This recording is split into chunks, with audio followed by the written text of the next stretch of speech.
Hi friends, నేను మీ అంజని. మీరు చూస్తున్నది ఎస్ఆర్కే హారర్ స్టోరీస్.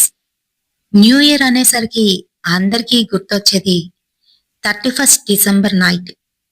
మరి ఆ నైట్ అందరూ కూడాను సరదాగా ఎంజాయ్ చెయ్యాలి అనుకుంటే వీళ్ళు మటుకు కొత్తగా ఏదైనా చేద్దామని ఆ బంగ్లాలోకి అయితే వెళ్లారు. మరి ఆ బంగ్లాలో ఏం జరిగింది, వాళ్ళు ఎదుర్కొన్న ఆ ఇన్సిడెంట్ ని ఈ రోజు స్టోరీలో చూసేద్దామా? మరింకెందుకు ఆలస్యం, లేట్ చేయకుండా మీ హెడ్ ఫోన్స్ అయితే తీయండి, లైట్లన్నీ ఆపేసి గదిలోని ఒక్కరే పడుకొని హెడ్ ఫోన్స్ పెట్టుకొని స్టోరీని అయితే వినండి. మంచి ఫీల్ అయితే కలుగుతుంది. అర్రే, మనకి కూడా ఇలాంటి ఒక స్టోరీ ఉందే, దాన్ని కూడా చెప్తే బాగున్నే అనుకుంటే ఖచ్చితంగా నన్ను కాంటాక్ట్ అవ్వండి. నా ఇన్స్టాగ్రామ్ ఐడి డిస్క్రిప్షన్ లోనైతే ఇస్తున్నాను. అక్కడికి వచ్చి మీరు మెసేజ్ రూపంగానైనా లేదంటే వాయిస్ మెసేజ్ రూపంగానైనా నాతోనైతే షేర్ చేయవచ్చు. మంచిగా కుక్ చేసి ఇక్కడైతే ప్రజెంట్ చేస్తాను. ఇప్పుడు ఇంకెందుకు ఆలస్యం, లేట్ చేయకుండా వీడియోలోకి వెళ్ళిపోదామా?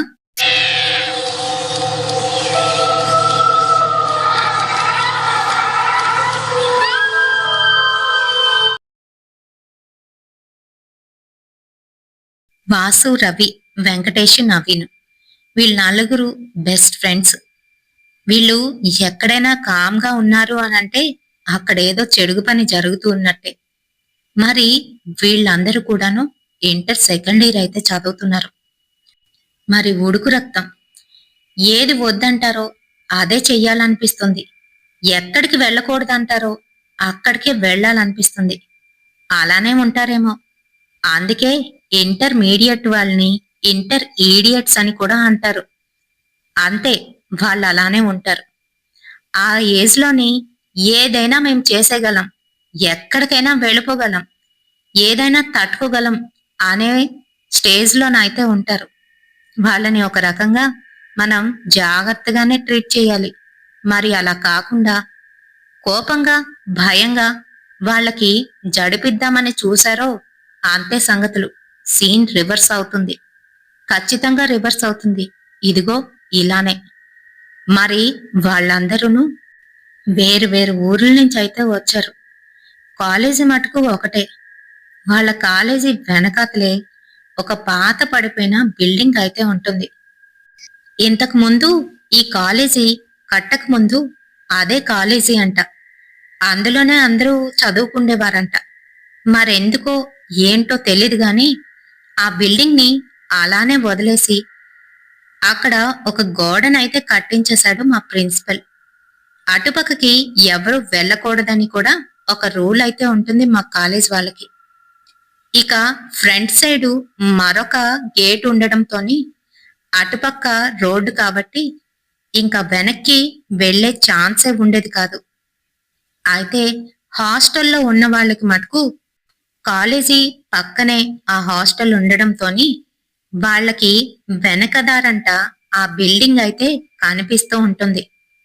మరి ఆ బిల్డింగ్ లోకి వెళ్ళడానికి వీళ్ళ కోతిముఖంతా కూడాను అప్పుడప్పుడు ప్రయత్నించిన అక్కడ బయటన ఒక వాచ్మెన్ అయితే కూర్చొని ఉంటాడు. అసలు ఎవరిని కూడా అటుపక్కకైతే వెళ్ళనివ్వడు. మరి అసలు ఆ బిల్డింగ్ లో ఏం జరిగింది, ఎందుకు వెళ్ళనివ్వరు అని వీళ్ళకైతే చాలా డౌట్సే ఉన్నాయి. చదువుల్లోని ముందుండే వీళ్ళకి ఇలాంటి వాటిల్లో కూడా ఆసక్తి చాలా ఎక్కువ. మరి అది డిసెంబర్, మంచు కురుస్తుంది. ఇంకా 2 రోజుల్లోనే 31 నైట్. మరి 31 కోసం అని చెప్పి అందరూ వాళ్ళ ఇంటికి వెళ్ళాలని అనుకుంటుంటే వీళ్ళు మటుకు వాళ్ళ ఇంటికి కాకుండా అక్కడే ఉండి కాలేజీలోనే ఎంజాయ్ చేయాలి అని అనుకుంటున్నారు. అంతేకాదు, వీళ్ళెవ్వరికీ తెలియకుండా ఆ 31 నైట్ ఆ బంగ్లాలోకి వెళ్ళాలని నిశ్చయించుకున్నారు. వీళ్ళతో పాటు కొంతమంది 31 నైట్ అక్కడే సెలబ్రేట్ చేసుకోవాలని హాస్టలర్స్ కొంతమంది అబ్బాయిలైతే ఉన్నారు. వాళ్ళకి వీళ్ళ సంగతి అయితే తెలుసు. రేయ్, ఎక్కడికి రా ప్లాన్ చేస్తున్నారు, చక్కగా మన హాస్టల్ డాబా పైనే అందరం కేక్ కట్ చేసి సెలబ్రేట్ చేసుకుందాంరా అని అంటూ ఉంటే, అవి చిన్నపిల్లలు చేసే పనులరా, మేమేదో అడ్వెంచరస్ గా కొత్తగా ఏదైనా చేద్దాం అనుకుంటున్నాం. మాకు అడ్డు రాకండి. లేదంటే మాతోనే వచ్చేయండి. అక్కడ చేసుకుందాం అని అంటున్నాడు రవి. రే, అక్కడ అసలకే ఎవరో తిరుగుతున్నారని ఎన్నోసార్లు మన వాళ్ళు చెప్పుకున్నారా? నువ్వెందుకురా అక్కడికి వెళ్దామంటున్నావు? వద్దురా బాబు అని చెప్తూ ఉన్నా వినకుండా, మీకు నచ్చింది మీరు చెయ్యండ్రా, మమ్మల్ని ఎప్పుడూ మీలోకి లాక్కండి, అలాగే అడ్డు చెప్పకండి అని అంటున్నాడు. సరేనని వాళ్ళు కూడా వెళ్ళిపోయారు. మరి వీళ్ళ నలుగురు ఇలా అయితే ప్లాన్ చేస్తున్నారు. రే నవీన్, నువ్వు టార్చ్ పట్టుకో. వాసు, బ్యాగ్లోని మనం తినడానికి ఏదైనా కొంచెం ఐటమ్స్ పెట్టు. అండ్ మన దగ్గరున్న ఆ సీక్రెట్ కెమెరా అది పట్టుకొని వెళ్దాం. మంచిగా ఫోటోలు తీసుకోవచ్చు. ఎవరైనా కనిపించారనుకో, వాటికి కూడా ఫోటోలు తీద్దాం. ఏమంటారు అని అంటున్నాడు రవి. నువ్వెన్నైనా చెప్పు, ఆ కెమెరాలోని అసలు ఎవరు క్యాప్చర్ అవుతారని అని అంటున్నాడు వెంకి. "ఉమ్, నువ్వు అలానే అంటావులే. పదండి, ముందు అన్ని కూడాను సెట్ చేసుకుందాం" అంటూ ఆ రోజు అన్ని కూడా సెట్ చేసుకున్నారు. మరి ఇంతకీ అక్కడ బయటను కూర్చున్న వాచ్మెన్ ని మస్క ఎలా కొట్టాలంటావు? మనం ఏమైనా చప్పుడు చేస్తే వాడు ఖచ్చితంగా లోపలికి వస్తాడు అని అంటున్నాడు వెంకి. లేదురా, రాత్రి సమయంలో వాడు అక్కడ ఉండట్లేదు, అది కూడా చూశాను నేను అని చెప్పేసరికి, సరే అయితే అంటూ అందరూ రెడీ అయిపోయారు. మరి ఆ రోజు డిసెంబర్ 31st నైట్ బాగా చల్లగానైతే ఉంది.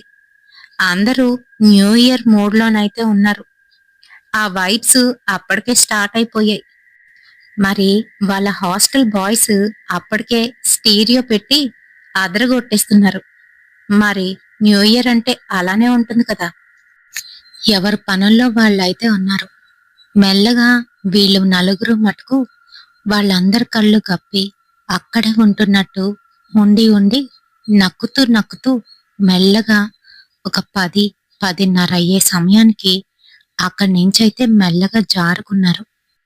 నేరుగా వెనకనున్న ఆ గోడనైతే దూకేశారు. అటుపక్కగానైతే వెళ్తున్నారు. అదంతా నిర్మానుష్యంగా చిమ్మ చీకటిగానైతే ఉంది. మరి న్యూ ఇయర్ సందర్భంగా ప్రతి చోట లైట్స్ అయితే వెలుగుతున్నాయి గాని అవి వీళ్ళ కాలేజీకి చాలా దూరంగానైతే ఉన్నాయి. ఎవరు హడావిడిలో వాళ్ళు ఉన్నారు. ఆ సమయంలో వీళ్ళ నలుగురు అక్కడ వాచ్మెన్ ఉన్నాడా లేదా అనేది చూసుకొని మెల్లగా ఆ కాంపౌండ్ లోకైతే ఎంటర్ అయిపోయారు.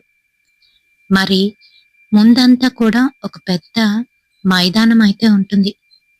దాన్ని దాటుకొని కొంచెం లోపలికి వెళ్ళేసరికి పెద్ద మహల్లాగే ఉంటుంది ఆ కాలేజీ. అయితే ఆ బిల్డింగ్ అంతా పాతబడిపోయి బాగా శిథిలావస్థకైతే చేరుకుంది. మరి అక్కడికి దగ్గరికి వెళ్తూ ఉండగా వీళ్ళకి దూరం నుంచి నక్కలు ఊలలు వేస్తున్న శబ్దం అయితే వినిపించింది. అంతే, వెంకీ, రే, నాకెందుకో భయం వేస్తుందిరా అని అంటున్నాడు. ఆ మాటలకి, ఇందాక వచ్చాం కదా, పద పద, ఇంకేం లేదు, దగ్గరికి వెళ్ళిపోయి ఎంజాయ్ చేద్దాం అని అంటున్నాడు వాసు. ఏంటో మీ ఎంజాయ్మెంట్ మీరును. సరేనంటూ ముందుకైతే వెళ్లారు. ఇంకా ఈలోగా అక్కడంతా పూర్తిగా చీకటిగా ఉండడంతోని నవీను తన చేతిలో ఉన్న టార్చ్నైతే వెలిగించాడు. అక్కడంతా చూస్తున్నారు. పూర్తిగా తుప్పలతోని ఇంకా ఎండుటాకులతోని అక్కడ ఉన్న ప్రదేశమంతా నిండిపోయింది. చాచా, ఏంటి ఇలా ఉంది అని అంటే, మరి ఇలా ఉండగా ఇంకెలా ఉంటుంది, ఎప్పటినుంచో వాడలేదు కదా, పదండి పదండి, మెల్లగా పైకి వెళ్దాం అని అంటూ రవి అయితే ముందు వెళ్తున్నాడు. ముందున కొన్ని స్టెప్స్ అయితే ఉంటాయి. ఆ వెక్కి కొంచెం లోపలికి వెళ్తే ఆ స్తంభాల లోపల నుంచి మరొక మెట్లయితే కనిపిస్తూ ఉంటాయి. పక్క నుంచి పైకి వెళ్ళడానికి మెట్లవి. ఆ మార్గం గుండా పైకి వెళ్లేసరికి లైన్ గా క్లాస్ రూమ్స్ అయితే ఉంటాయి. క్యారిడార్ లో నుంచి అలా తిన్నంగా వెళ్లి లెఫ్ట్ తీసుకుంటే మళ్ళీ అక్కడి నుంచి మెట్లు పైకైతే ఉంటాయి. మరి అక్కడి నుంచి పైకి వెళ్తే డైరెక్ట్గా డాబా మీదకైతే వెళ్ళిపోవచ్చు. మరి వీళ్ళు అక్కడి నుంచి ఫస్ట్ ఫ్లోర్కి అయితే వెళ్తున్నారు. చిమ్మ చీకటి. వాళ్ళ దగ్గరున్న టార్చ్నైతే వేస్తూ పైకి వెళ్తున్నారు. మెట్లు కూడా పూర్తిగాను మట్టి మాకురు పట్టేసి అసలు చూడటానికే దరిద్రంగానైతే ఉన్నాయి. కొంచెం అలా పైకి వెళ్లారో లేదో వాళ్ళకి విపరీతమైన వాసనైతే వస్తుంది. ఆ దుర్వాసనకి ముక్కు పుట్టాలు అదిరిపోతున్నాయి. ఛీ, ఏంట్రా బాబు, న్యూ ఇయర్ అని చెప్పి ఇలాంటి చోటుకు తీసుకొచ్చారు అని వెంకి విసుక్కుంటున్నాడు. రేయ్, నువ్వే వస్తానన్నావు, మేమేమి నిన్ను బలవంత పెట్టలేదు అని అంటున్నాడు రవి. సరేలే, పదండి పదండి అంటూ కొంచెం ముందుకు వెళ్లేసరికి అక్కడ ఒక కుక్క చనిపోయింది. దాని కళేబరం నిండా ఈగలు, ఏవో పురుగులు వాలుతూ ఉన్నాయి. దాని కళ్ళు బయటకు వచ్చేసి మరీ దారుణంగానైతే కనిపిస్తోంది. అక్కడికి వెళ్లేసరికి వాసుకి కడుపులో తిప్పేసింది. అంటూ ఆపుకున్నాడు. రే, పదండ్రా, ఇక్కడి నుంచి వెళ్ళిపోదాం అని అంటున్నాడు వెంకి. ఆ మాటలకి కోపంతో రవి అయితే ఇలా అంటున్నాడు. ఎవరెవరు వెళ్ళిపోవాలనుకుంటున్నారో వెళ్ళిపోండి, నేను మటుకు రాను. న్యూ ఇయర్ ఇక్కడే జరుపుకోవాలి. ఈ ప్లేస్ లో అసలు ఏంటుందో తెలుసుకోవాలి. మీరు వస్తారా వెళ్ళిపోతారా అని అంటున్నాడు. ఆ మాటలకి సరేరా బాబు, ఎందుకు గొడవ, పదండి పదండి, అందరం వచ్చాం కదా, అందరం కలిసే వెళ్దాం అని అంటూ నవీను పైకైతే దారి చూపిస్తున్నాడు. ఇంకా అలానే వాళ్ళక్కడి నుంచి పైకైతే వెళ్తున్నారు. మరి ఆ మెట్లెక్కుతుంటే అక్కడంతా కూడాను చెట్లు గోడల లోపల నుంచి బయటికి వచ్చి ఉన్నాయి. అవి కూడా మర్రి చెట్లు. మరి దాని ఊడలైతే కొన్ని గోడల్లో నుంచి బయటికి రావడంతో అది మరీ దారుణంగా దెయ్యాలు జుత్తులు విరబూసుకుంటే ఎలా ఉంటుందో అలా అయితే కనిపిస్తుంది. కాని వాళ్ళు ఏమాత్రం తగ్గట్లేదు. రవి అస్సలు. ఇంకా పైకైతే వెళ్ళిపోయారు. డాబా మీదకి వెళ్లేసరికి అక్కడంతా పూర్తిగాను నిశ్శబ్దంగా అనిపిస్తుంది. ఏదో తెలియని భయం ప్రతి ఒక్కరిలోనుంది. అయినా బయటపడట్లేదు. అక్కడ దూరంగా ఒక 2 ట్యాంకులైతే ఉన్నాయి. మరి ఆ ట్యాంకుల దగ్గరికి వెళ్ళి అక్కడ కూర్చొని చేసుకుందాంరా పార్టీ అని అంటున్నాడు రవి. సరే సరే అనుకుంటూ మెల్లగా అక్కడికి వెళ్ళి వాళ్ళ కాళ్లతోని అక్కడున్న చెత్తనంతా కూడా పక్కకి తోసేసి వాళ్ళు తెచ్చుకున్న కొన్ని ఐటమ్స్ అక్కడ పెట్టుకొని కూర్చున్నారు. న్యూ ఇయర్ అని చెప్పి వాళ్ళు కేక్, చికెన్ పకోడా, ఇంకా కొన్ని తాగడానికి తినడానికి అయితే తెచ్చుకున్నారు. దాంతో పాటుగా సిగరెట్ కూడా తెచ్చాడు రవి. రేయ్, నేనేం తెచ్చానో చూడండి అంటూ జోబిలో నుంచి బయటికైతే తీశాడు. ఛీ, సిగరెట్టా? వద్దురా బాబు, ఇవి తాక్కూడదని మా నాన్న ఎప్పుడు చెప్తూ ఉంటాడు అని నవీన్ అయితే అంటున్నాడు. దానికి వెంకి, రే, మీ నాన్నేమొచ్చి ఇక్కడ మనల్ని పట్టుకోడు కదా, పర్వాలేదులే ఒక్కసారికి, ఈరోజు న్యూ ఇయర్ కదా అని అంటున్నాడు. ఈలోగా కింద నుంచి ఏవో మూలుగులు అయితే వినబడుతున్నాయి. ఎవరో ఒక ఆడామె ఏడుస్తున్నట్టుగా. ఏంటది, మీకు వినబడుతుందా అని అంటున్నాడు వెంకి. ఆహా, మాక్కూడా వినబడుతుందిరా అని భయపడుతూ, ఎవరైనా వచ్చారంటావా, లేకపోతే ఇక్కడ నిజంగానే అంటూ ఆగిపోయాడు వాసు. ఛ, ఊరుకోరా, అదేం కాదు, బయట నుంచేవో వస్తున్నాయి, రండి రండి, మూడ్ స్పాయిల్ చేయకండి. ఏదిరా, నీ టేప్ రికార్డర్ బయటికి తీ అని అంటే వాళ్ళు తెచ్చుకున్న చిన్న టేప్ రికార్డర్ బయటికి తీసి అందులో పాటలు పెట్టుకుని వాళ్ళైతే అక్కడ డాన్స్ వేస్తూ సిగరెట్నైతే వెలిగించారు. ఇంకా సిగరెట్ తాగుతూ డాన్స్లైతే వేసేశారు. ఆ తర్వాత వాళ్ళు తెచ్చుకున్న ఐటమ్స్ అయితే బయటికి తీశారు. చికెన్ పకోడా తిందామనుకునేసరికి వాళ్ళకి ఎందుకనో కింద నుంచి ఏడుపులు గట్టిగా వినిపించడం మొదలయ్యాయి. అంతే మరి, భయంతోని వణికిపోతున్నారు. రేయ్, ఒకసారి ఎందుకైనా మంచిది అక్కడి వరకు వెళ్ళి చూసొద్దాంరా, ఏంటో తెలిసిపోతుంది కదా, ఎందుకిక్కడ అని అంటున్నాడు వాసు. రేయ్, అక్కడికి వెళ్తే ఎవరైనా ఉంటే మనకి పొమ్మంటారు, అవసరమా, ఇక్కడే కూర్చుందాం, ఏం కాదులే అంటూ, అప్పుడే తిండమేంటి, ఫోటోలు తీసుకుందాం రండి అంటూ వాళ్ళు తెచ్చుకున్నవన్నీ మళ్ళీ క్లోజ్ చేసేసి అక్కడైతే కొన్ని ఫోటోలు దిగుతున్నారు. మరి ఆ మేడ మీద చివరకు వచ్చి ఫోటోలైతే తీసుకుంటున్నారు. ఎప్పుడైతే ఒక ఫోటో తీశారో ఆ స్నాప్లోని వెనకాతల, వాళ్ళు నించున్న వెనకాతల ఏదో తెల్లగానైతే పడింది. వాళ్ళకేమీ అర్థం కాలేదు. ఇదేంటి అంటూ మళ్ళీ మరో దిక్కును తిరిగి అక్కడ మళ్ళీ నలుగురు కలిసి ఇంకో స్నాప్ అయితే తీసుకున్నారు. అంతే మరి, అక్కడ కూడా అంతే. అలానే వాళ్ళ వెనకాతల ఏదో తెల్లంటి ఆకారం అయితే కనిపిస్తోంది. వాళ్ళకేమీ అర్థం కాలేదు. ఈలోగా వాసుకి భయం వేస్తుంది. వెంకీకి భయం వేసినా బయటికైతే ఏం చెప్పట్లేదు. నవీను, రే, ఎందుకైనా మంచిది మనం వెళ్ళిపోదాంరా అని అంటున్నాడు. ఆ మాటలకి రవికైతే బాగా కోపం వచ్చేసింది. ఏంటి, వెళ్ళిపోవడానికా ఇక్కడికి వచ్చాం? ఫోటోలు తీసుకుంటున్నాం, ఇంకా బోల్డ్ అంతుంది, పార్టీ చేసుకోవద్దా?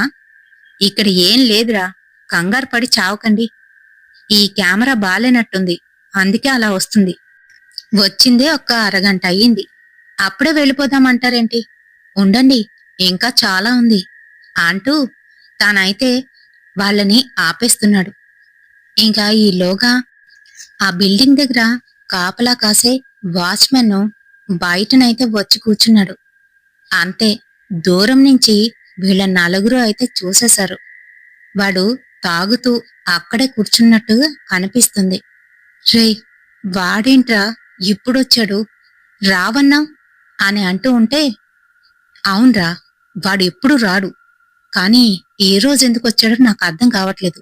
వెళ్ళిపోతాడులే, అయినా వాడు తాగుతున్నాడు కదా, ఎంతసేపు ఉంటాడు అని అంటున్నాడు రవి. ఏంటోరా, ఇక్కడికి తీసుకొచ్చావు గాని ఎందుకనో నాకు భయం భయంగా ఉంది అంటూ వెంకీ, సరే పదండి, అక్కడికెళ్ళి కూర్చొని ఏదైనా ప్లాన్ చేద్దాం అని అంటున్నాడు. సరే పదండి అనుకుంటూ మళ్ళీ ఆ ట్యాంక్ దగ్గరికి అయితే వెళ్లారు. అంతే, వాళ్ళు తెచ్చుకున్న ఆ చికెన్ మొత్తం బోన్సే కనిపిస్తున్నాయి. అంతా కిందన చల్లా చెదురుగానైతే పడిపోయి ఉన్నాయి. స్మెల్ అయితే విపరీతంగా వస్తుంది. ఏంట్రా ఇది, మనం తెచ్చుకున్న మనం తెచ్చుకున్న ఐటమ్స్ అన్నీ ఇలా ఎవరు చేశారు అని అనుకుంటున్నారు. రే, ప్లీజ్ రా, వెళ్ళిపోదాంరా అంటూ వెంకీ, వాసు అయితే అంటున్నారు. నోరు మూస్తారా, పిల్లేదో వచ్చుంటుంది, ఇందాకలు చూసాం కదా కుక్కుంది కిందన, అలాగే ఏదో పిల్లి ఇక్కడ తిరుగుతున్నట్టుంది, మనం అనవసరంగా పెట్టాం ఇక్కడ అంటూ అక్కడి నుంచి మరో దగ్గరికైతే వస్తూ ఉంటే ఈలోగా ట్యాంక్లో నుంచి ఏడుపైతే వినపడుతుంది.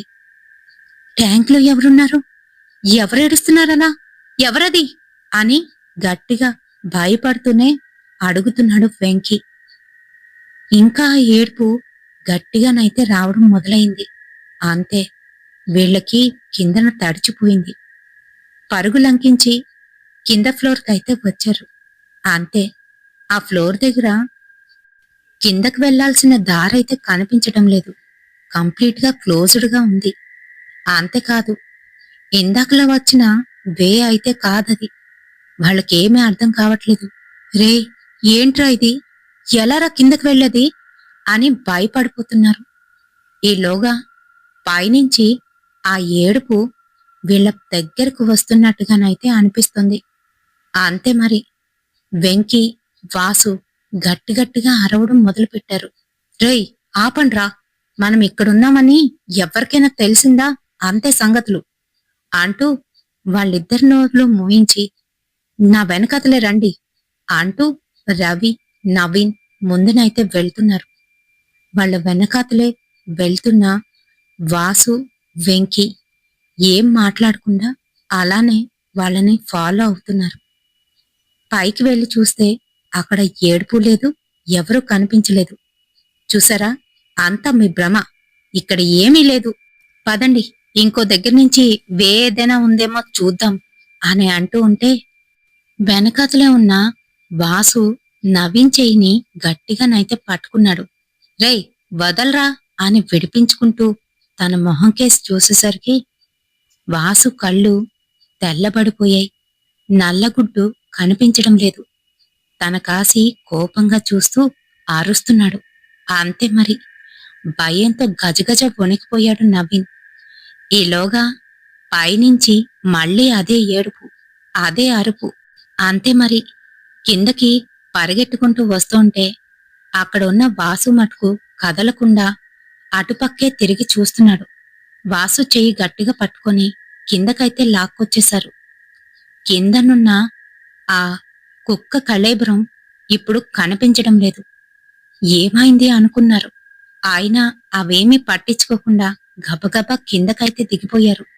అంతే, వాళ్ళని చూస్తూ గట్టిగా అరుస్తుంది ఒక ఆమె. తన జుత్తు గాల్లో ఎగురుతోంది. తన కళ్ళు ఎర్రగా మెరుస్తున్నాయి. అంత దూరంలో కూడాను ఆమె మొహం స్పష్టంగా కనబడుతుంది.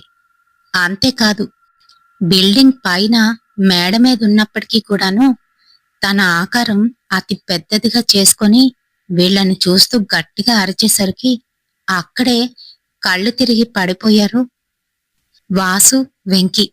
మిగతా వారిద్దరూ కూడాను భయంతోని కేకలు పెట్టేస్తున్నారు. ఈలోగా బయటనే కూర్చొని ఉన్న వాచ్మెన్ అయితే తాక్కుంటూ లోపలికైతే వచ్చాడు. ఏరా అబ్బాయిలు, ఇక్కడెందుకున్నారు, పొండి అంటూ గట్టిగానైతే అరుస్తున్నాడు. వాడిని చూడగానే వాచ్మెన్ అనుకుంటూ పరిగెత్తుకుంటూ మా ఫ్రెండ్స్ పడిపోయారు అని అంటే వాళ్ళిద్దరిని కూడా లేవదీసుకొని ఇక్కడి నుంచి పొండి అని గట్టిగానైతే అరుస్తున్నాడు వాచ్మెన్. అంతే, వాళ్ళ ఫ్రెండ్స్ ని గట్టిగా పట్టుకొని లేవదీసుకొని అక్కడి నుంచి బయటకైతే వచ్చేశారు. ఎలాగోలా మళ్ళీ వాళ్ళ హాస్టల్కైతే చేరుకున్నారు. అంతే, వాళ్ళకి పూర్తిగా తడిచిపోయింది. హాస్టల్లోని వార్డెను వాళ్ళకి గట్టి వార్నింగ్ అయితే ఇచ్చాడు. అంతేకాదు, వాళ్ళని రూమ్లో నుంచి బయటికి రావద్దన్నాడు. రాత్రి అందరూ న్యూ ఇయర్ సెలబ్రేషన్స్ చేసుకుంటే వీళ్ళ మటుకు రూమ్లోనే ఉండిపోయారు. మరి వీళ్ళ రూమ్ బాల్కనీలో నుంచి ఆ మేడైతే కనిపిస్తోంది. మరి అక్కడే ఆమె నించొని వీళ్ళ కాసి చూస్తున్నట్టు రవికైతే కనిపించింది. అంతే మరి, కళ్ళు తిరిగి పడిపోయాడు. మర్నాడు తెల్లవారేసరికి అందరికీ జ్వరాలు. రవి అయితే అస్సలు లెగలేని పరిస్థితుల్లోనైతే ఉన్నాడు. మరి వాళ్ళ పేరెంట్స్ని పిలిపించి ఇలా మీ అబ్బాయిలు చేశారు అంటూ చెప్పుకొచ్చారు. రాత్రి ఎలా తప్పించుకున్నారో ఆ దేవుడికి ఎరుక. ఒకవేళ వాళ్ళు అక్కడ ఏమైనా అయితే మా కాలేజీ పరువు పోతును అని ప్రిన్సిపల్ ఒక పక్క, ట్యూటర్ ఒక పక్క తిడుతూ చెప్తున్నారు. అంతేకాదు, అక్కడ మేము గేట్ దగ్గర ఒక వాచ్మెన్ అయితే ఎప్పుడు ఉన్నిస్తాం. నిన్న వాడు అనుకోకుండా హఠాత్తుగా సాయంత్రం బాగా తాగేసి చనిపోయాడు. అందుకే అక్కడ ఎవరూ లేరు అనేసరికి వీళ్ళ నలుగురికి అప్పుడైతే పట్టుకుంది భయం. అమ్మో, అయితే మాకు అక్కడికి వచ్చి హెల్ప్ చేసిందెవరు, అక్కడ నిన్న కనిపించిందెవరు అని భయపడిపోయి వణికిపోతున్నారు. వెంటనే వాళ్ళు అక్కడ జరిగిన విషయాన్ని మొత్తం చెప్పారు. అంతే మరి, రవి పొజిషన్ అయితే అస్సలు బాగోలేదు. చాలా క్రిటికల్ గానైతే ఉంది. ఇంకా వాసు వాళ్ళ నాన్న ఇలా అయితే అడుగుతున్నాడు. అసలు ఏమైంది సార్, ఆ బిల్డింగ్ ఎందుకు, అది అలా ఎందుకు వదిలేశారు అని అంటూ ఉంటే అప్పుడు ప్రిన్సిపల్ అయితే ఇలా చెప్తున్నారు. సార్, మాది చాలా మంచి రెప్యుటేషన్ ఉన్న కాలేజీ. అలాంటిది 8 years బ్యాక్ ఒక ఘోరం అయితే జరిగింది. అదేంటి అని అంటే మా కాలేజీలోని అదే వెనకాతలున్న ఆ బిల్డింగ్ మీద నుంచి ఒక అమ్మాయి దూకి చనిపోయింది. ఇంకా అందుకనే ఆ బిల్డింగ్ని అలానే వదిలేసాం. ఆ తర్వాత ఆ కాలేజీని వదిలేసి ఇక్కడైతే కట్టించాం అని పొడి పొడిగానైతే చెప్పేసి వాళ్ళని పంపించేశాడు. మరి రవి వాళ్ళ అమ్మ నాన్న రవిని వాళ్ళతో పాటు ఇంటికైతే తీసుకుపోయారు. కానీ రవి సిచ్యువేషన్ అస్సలు బాగోలేదు. వారం రోజులు హాస్పిటల్లో సెలైన్ మీదే బతికాడు. ఆ తర్వాత తను మెల్లగా మాట్లాడుతున్నాడు గాని అసలు మనిషి మనలోనైతే లేడు. ఏవేవో మాట్లాడతాడు. అక్కడికి వెళ్ళాలి అని అంటాడు. అంతేకాదు, నేను తప్పు చేశాను అంటూ ఒక్కొక్కసారి పరిగెడుతూ హాస్పిటల్ డాబా అయితే ఎక్కేస్తున్నాడు. మరి అదంతా చూస్తున్న వాళ్ళ అమ్మ నాన్నకి భయం వేస్తుంది. తట్టుకోలేకపోతున్నారు. తన కొడుకు ఏమైపోతాడా అని బాధపడిపోతున్నారు. ఇంక ఇలానే ఉంటే పిల్లడు ఏమైపోతాడా అని భయపడిపోతున్నారు. ఈలోగా రవి వాళ్ళ బాబాయి దీని గురించి అయితే తెలుసుకున్నాడు. మరి అన్నయ్య, వీడినిలా వదిలేస్తే లాభం లేదు. మన మన ఊరు పక్కనే మరో గ్రామం ఉంది కదా, అక్కడ అక్కడ దీనికి తగిన సొల్యూషన్ అయితే దొరుకుతుంది. అక్కడికి తీసుకుపోదాం అన్నయ్య అని సలహా అయితే ఇచ్చాడు. మరి అలానే హాస్పిటల్లో నుంచి డిశ్చార్జ్ తీసుకొని రవిని తీసుకొని ఆ తెల్లవారుజామునే వారైతే ఆ ఊరికి తీసుకుపోయారు. మరి రవిని చూసిన అతను ఏవో మంత్రాలు చదువుతూ నిమ్మకాయి తన తల మీద నుంచి కోస్తూ అటు ఇటు విసిరేస్తున్నాడు. అంతేకాదు, ఏదో పూజ కూడా చేశాడు. అంతే మరి. అక్కడున్న వాళ్ళందర్నీ కూడా విచిత్రంగా చూస్తున్నాడు రవి. నేనిక్కడెందుకున్నాను? నన్ను వదలండి, నేను వెళ్ళాలి అని అంటున్నాడు. ఎక్కడికి వెళ్ళిపోతావు అని అడుగుతూ ఉంటే, నేను నా కాలేజీకి వెళ్ళాలి, వెళ్ళాలి, వదలండి అని గట్టిగట్టిగా అరుస్తోంది. ఆ అరుపులు వింటున్న వాళ్ళ నాన్న అమ్మ భయపడిపోతున్నారు. అది కూడాను ఆడపిల్ల గొంతులోని అరిచేసరికి వాళ్ళకి భయం వేసేసింది. ఇంకా అక్కడున్న అతను తన జుత్తు గట్టిగా పట్టుకొని మెలేసి తన నుదుటి మీద ఒక బొట్టునైతే పెట్టాడు. అంతే, మరి గట్టిగా అరుస్తూ కళ్ళు తిరిగి పడిపోయాడు. ఈలోగా తన చేతికి ఒక తాయెత్తు కట్టి ఈ తాయెత్తుని అస్సలు విప్పొద్దని చెప్పి తనకేవో పరిహారాలు చేసి 3 రోజుల వరకు బయటికెక్కడికి పంపించొద్దని, రోజు ఈ విభూది తలకి పెట్టి నీళ్లలో కలిపి తనకి తాగించమని చెప్పారు. సరేనని ఇంటికైతే తీసుకువెళ్ళిపోయారు. మరి ఆ రోజు సాయంత్రం వరకు తను అలానే పడుకొని ఉన్నాడు. సాయంత్రం కళ్ళు తెరిచి నాకేమైంది అని అడుగుతున్నాడు. తనకేమీ గుర్తులేదు. ఆ రోజు అక్కడి నుంచి పరిగెట్టి రావడం, ఆ తర్వాత సార్ తిట్టడం వరకే తనకి జ్ఞాపకం ఉంది. ఆ తర్వాత ఏం జరిగిందో తనకి జ్ఞాపకమే లేదు. ఏమైంది అని అడుగుతున్నాడు. ఏమవ్వడమేంటి? నువ్వు చేసిన పనికి మీ నాన్న నేను సిగ్గుతో తలదించుకోవాల్సి వచ్చింది మీ మాస్టర్ ముందు. అంతేకాదు, మీరు ఆ రోజు అక్కడికి వెళ్ళారు కదా, అప్పుడు అదేదో నీ వెనక పడింది. అందుకే నువ్విలా ప్రవర్తించవా అంటూ తనకి జరిగింది మొత్తం వాళ్ళ అమ్మ అయితే చెప్పింది. అవునా అని తానే ఆశ్చర్యపడిపోయాడు. ఆ రోజు రాత్రి అందరూ పడుకున్న తర్వాత తనకెందుకో మధ్యరాత్రిలోనే ఉన్నట్టుండి తన్నెవరో పిలుస్తున్నట్టుగానైతే అనిపించింది. లేచి కూర్చున్నాడు. చుట్టూ అంతా చూశాడు. అంతా చిమ్మ చీకటి. ఎవ్వరూ కనిపించలేదు. సరేనని తను వాష్రూమ్ కని బయటికైతే వచ్చాడు.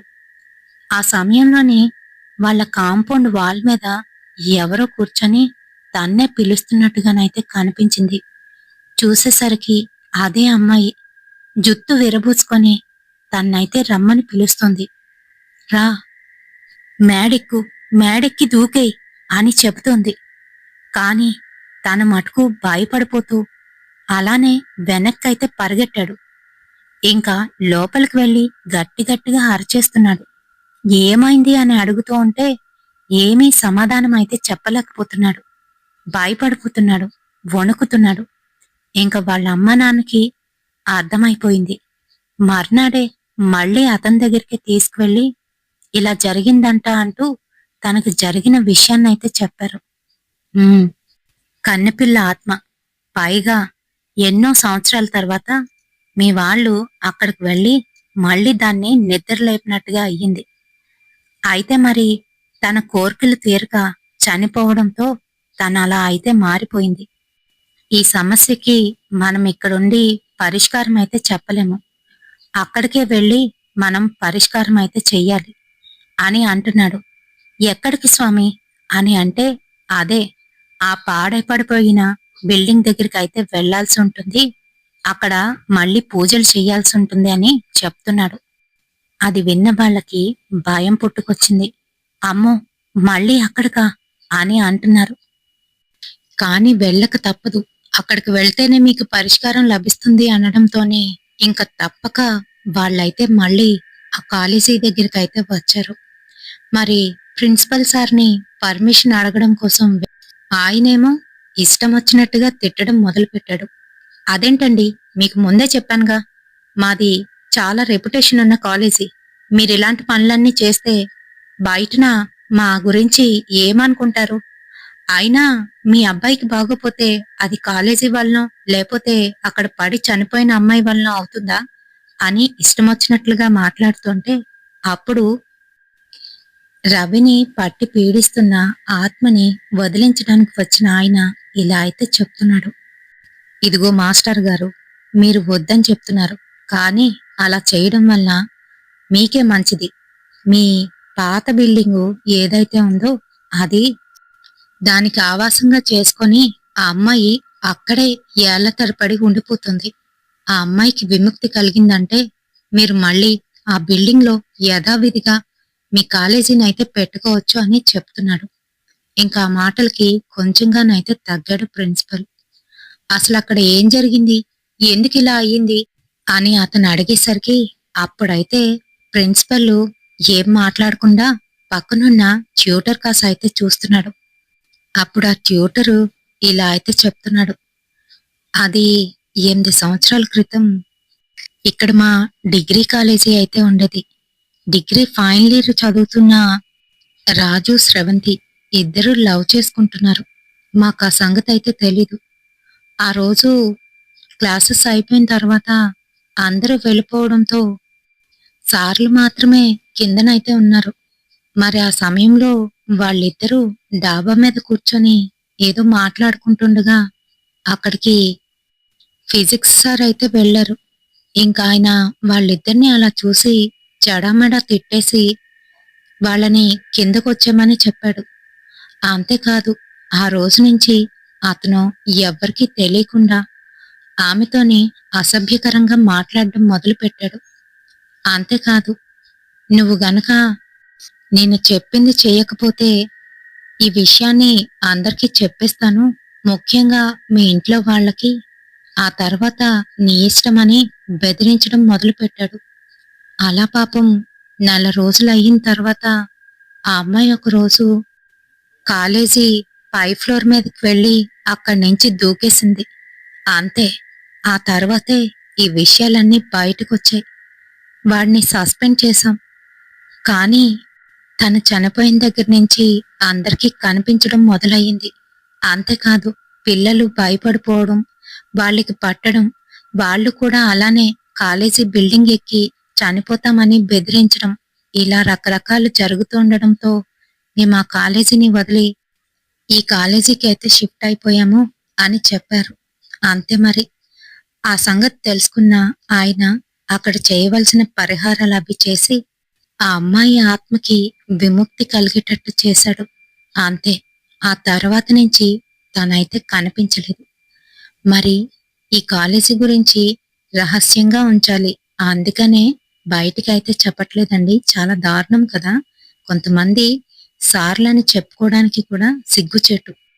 గురు బ్రహ్మ, గురు విష్ణు, గురుర్దేవో మహేశ్వరః అనే ఈ సమాజంలోని ఇలాంటి కీచకులు ఎంతో మంది మన చుట్టూనే ఉండి ప్రాణాలు తోడేస్తూ ఉంటారు.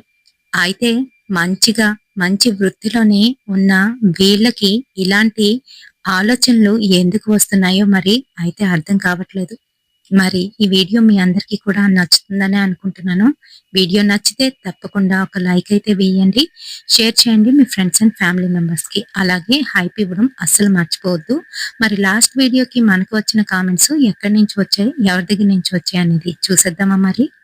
ఫస్ట్ కామెంట్ బాలాజీ నుంచి అయితే వచ్చింది, విజయనగరం నుంచి. హాయ్ బాలాజీ. ఇంకా అలాగే Muralikrishna garu, Jyothi sister, Veeramani sister, Basina Vijaya sister, ఇంకా Vijaya Krishna Rani sister, Sanjay sister, Bali Lakshmi sister, Indra's kitchen నుంచి ఇందిరా గారు, వసుధ సిస్టర్, తులసి గారు, షేక్ జబీబుల్లా గారు, ఇంకా రామలక్ష్మి సిస్టర్, మౌనిక, సత్య సిస్టర్, గౌతమ్ గారు, ఆదిత్య, ధీరు, ఇంకా పి రవిశంకర్ గారు, స్వర్ణ నుంచి సురేంద్ర గారు, మ్యాండీ వి3డి అనే అకౌంట్ నుంచి, ఇంకా అలాగే శివు అనే అకౌంట్ నుంచి, ధీరజ్, ఆదిత్య. మరి ఇంకా ఎవరినైనా మిస్ చేసినట్లు అనిపిస్తే ఖచ్చితంగా నాకు కామెంట్ సెక్షన్ లోనైతే కామెంట్ చేయండి. నెక్స్ట్ వీడియోలోని మీ పేరుని తప్పకుండా తీస్తాను. మరి మీకు వీడియో నచ్చితే తప్పకుండా లైక్ తో పాటు ఒక హైప్ వేయడం మర్చిపోకండి. రేపటి సరికొత్త హర్రర్ ఇన్సిడెంట్ తోని మళ్ళీ మీ ముందుకైతే వచ్చేస్తాను. Until then bye.